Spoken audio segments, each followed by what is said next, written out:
Centre de l'Italie, encore secoué par quelques répliques du séisme survenu dimanche matin. Une série de petites secousses sans réel danger, disons-le, mais qui continuent, on l'imagine, d'angoisser les populations sur place.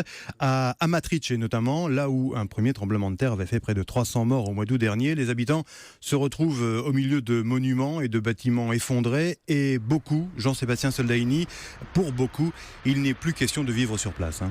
Oui, parce qu'avec ce sol qui n'arrête pas de trembler, c'est quasi permanent depuis dimanche, ceux qui prennent le temps de venir récupérer quelques affaires dans les restes de leur maison ont balayé la tristesse avec les souvenirs. C'est désormais la lassitude qui prend le dessus.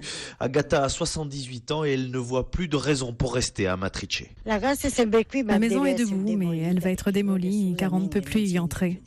Une vie de travail perdue entièrement. Je n'ai plus un seul but dans la vie. Plus rien.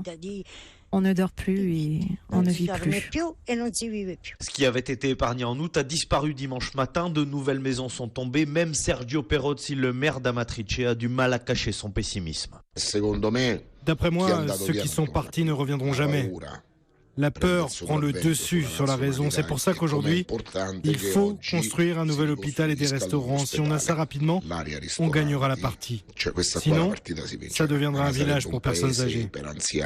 Ce qu'il veut, c'est agir vite pour redonner espoir aux habitants. Et il ne perd pas de temps. Il a rendez-vous dès cet après-midi avec des architectes pour lancer un projet de zone commerciale. Jean-Sébastien Soldaini, envoyé spécial d'Europe 1 en Italie.